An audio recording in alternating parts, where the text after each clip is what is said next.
So I'll get us going live. All right, we're recording. All right, hit the music. Let me refresh that. Mm-hmm.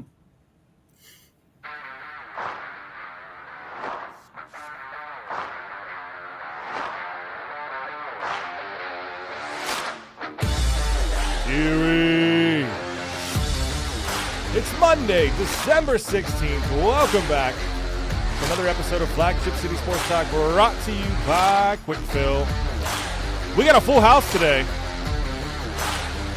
Mr. Clean, Paul Adamsack himself, VIP, Isaac Petcash, and Jonathan Williams hanging out with us this morning. What's up, fellas? Good morning, good morning. Oh, boys. How we doing? Anybody got their Christmas shopping done? Absolutely. Done? We haven't started. Man. Got it done for a new baby, too. There you go. Yeah, see, look at you guys. We got ours done, but I shouldn't say we. I didn't do a dang thing. We're leaving for Disney. We're heading out for vacation. My wife had all the Christmas gifts bought and wrapped before Thanksgiving. Your Christmas gift is going to be when you reveal from their closed eyes the castle on Main Street of Magic Kingdom. That's the gift you're giving them. Yeah, so when we come back from Disney and they're like, why are there no gifts under the tree? I'm going to say, remember that? I'm going to pull out that picture of the castle. Picture, yeah. A Polaroid camera. Just there you go. Speaking of gifts, that's what we're going to be getting into today. We are kind of doing a different show today. We are going to take this first block and we're going to pick our Christmas gifts for our Rust Belt teams today, and kind of go around the horn, maybe twice, but knowing us, we'll barely get around once. And then what we're going to do is we're going to kind of do a little bit of a rewind in the last three segments. We're going to replay our Mount Rushmore of Erie athletes segment from earlier, late August. So that's kind of what we're doing, giving ourselves a break here for Christmas as we get into New Year's.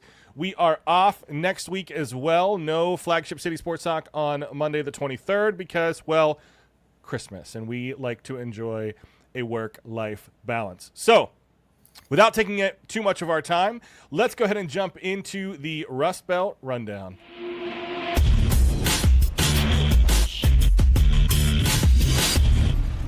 Since we're switching things around a little bit today, today's Rust Belt Rundown brought to you by Duska's Funeral Home. We're going to go around the horn. Paul, I'm going to come to you first. And if you could pick a gift for any of the Rust Belt teams, Steelers, Browns, heck, we could even think beyond football if you want to. What's a gift you're buying for a Rust Belt team this Christmas?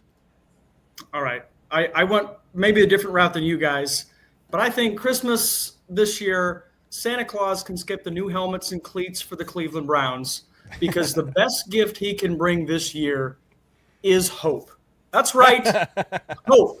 It's the one thing that seems to be in short supply in Cleveland, but it's also the one thing every Browns fan has clung to since 1964. Sure, Santa could drop off a Super Bowl trophy under the tree, but let's be honest, we're just hoping for a playoff berth at this point. Hope is the gift that keeps on giving, like that one sweater your grandma knitted with far fewer itchy moments. So Santa, we say, forget the shiny toys. A little hope for Cleveland's faithful would be the most magical gift of all. And hey, if it turns into a Super Bowl win down the road, we'll consider that a holiday miracle. Raise one for Browns fans. Let's get the little, yep, computer likes that one too. Love it. Where do Browns fans get their hope? Because they sure do have a lot for nothing to hang their hats on. One of the highest bars per capita rate across the country, Nick. That's where. Liquid hope. Listen, let me refrigerated, carbonated. Let me keep the Browns talk going here, because here's what I'm getting the Browns for Christmas. I'm giving them $100 million so that they can cover Deshaun Watson's buyout. Woo! If the Browns were to outright release Watson at the end of this season, per over the cap, they would instantly lose $99.8 million, or roughly 36% of the entire projected 2025 salary cap. So maybe we could start a GoFundMe. All the Cleveland fans would have that thing bought out by the end of the day. IP, what are you giving out this Christmas? All right, so I'm going away from the Browns since we've given them some time, and I'm going to go to the Buffalo Bills because the team I covered and the team that I think, even with Pittsburgh playing as well as they are, still the team in the best position to win the Super Bowl. And so for Christmas, I'm kind of like Paul. I'm not the tangible gifts. I'm more of, the spiritual, the mind, making sure that you're right and ready to go for your New Year's resolution. Santa is going to give the Buffalo Bills long-term memory loss circa 2021. I want every single segment and fragment of memory that Buffalo has about their playoff failure, specifically against those red and white Kansas City Chiefs, to be gone, starting with the 13-second game.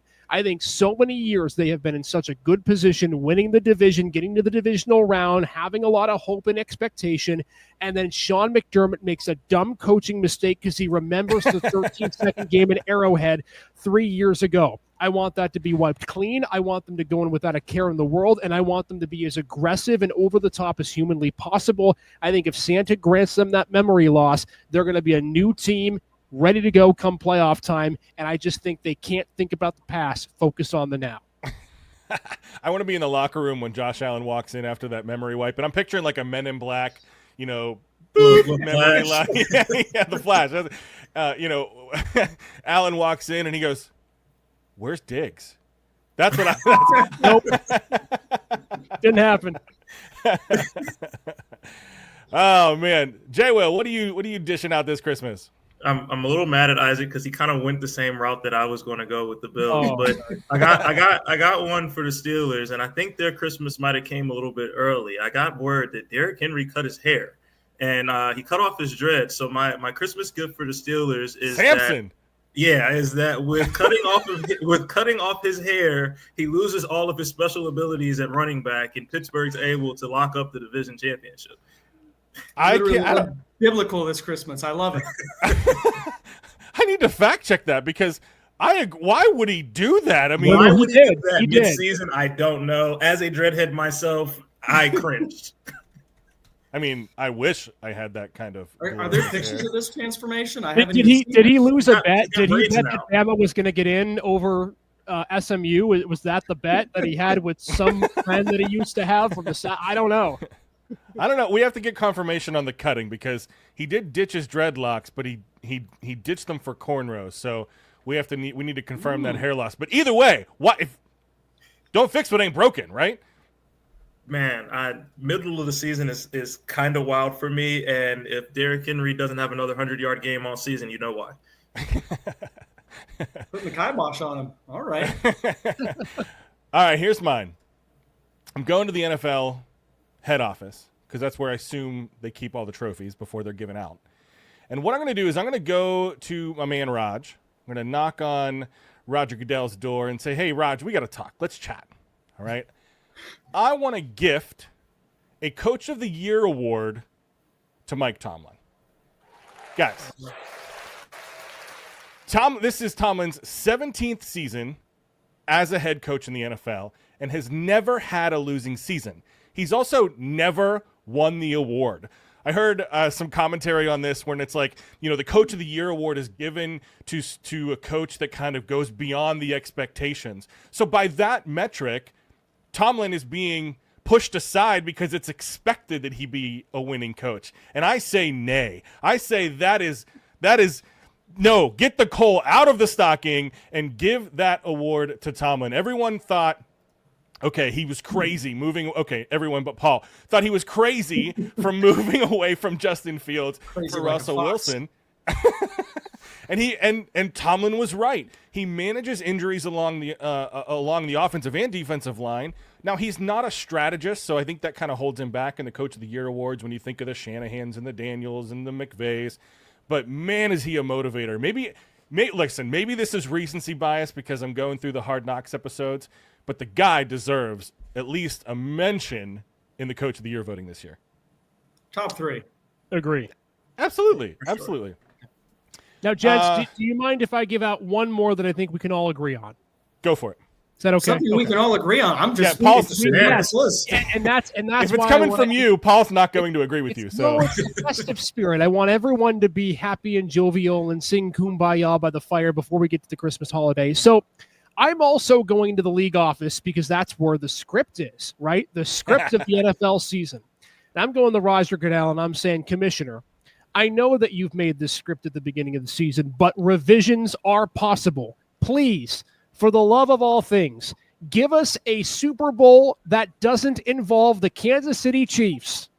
Can we Retweet. all agree that any team in the AFC and not name the Chiefs needs to be in the Super Bowl this year? Santa, I know you wear their colors, but just for once, give us something different. I can agree with that one. Can I make a request of the league office? Sure. Yeah, All absolutely. right. I'm in my Santa suit. I got the beard on. I pound on Goodell's door and I go, listen, Roger, this dynamic kickoff is the opposite of dynamic. Man. Get rid of it. It is so bad. Even Madden this year was like, we're not doing that. Nah. We're going to go with the normal kickoff. Okay, let me throw one last one out there that I think all of us can agree on. Yeah, we got a little 30 seconds. Go. All right. Give the Cleveland Browns a stadium downtown so they don't have to move to Brook Park. Without And a don't dome? put the dome. Yes. Yeah, and don't put the Without a dome dome. on. Don't put the dome on. We need And no snow. dome, We need yes. snowy football. Yeah. Well, what it sounds like is we just need to all book a flight to LA and just, camp outside of Roger Goodell's office. Yeah. Somehow we're better at running the NFL than he is. So that's all I'm saying. Maybe they'll take our resumes. All right, hey, we got to take a break. That was the Rust Belt Rundown. We're starting that this morning brought to you by Dusk's Funeral Home. We got to take a break, but when we get back, we are replaying our Mount Rushmore of Erie sports icons. From us to you guys, Merry Christmas to everybody out there listening. Happy holidays. Have a great new year, and we'll see you back at next year. You're listening to Flagship City Sports Talk, brought to you by Quick Fill.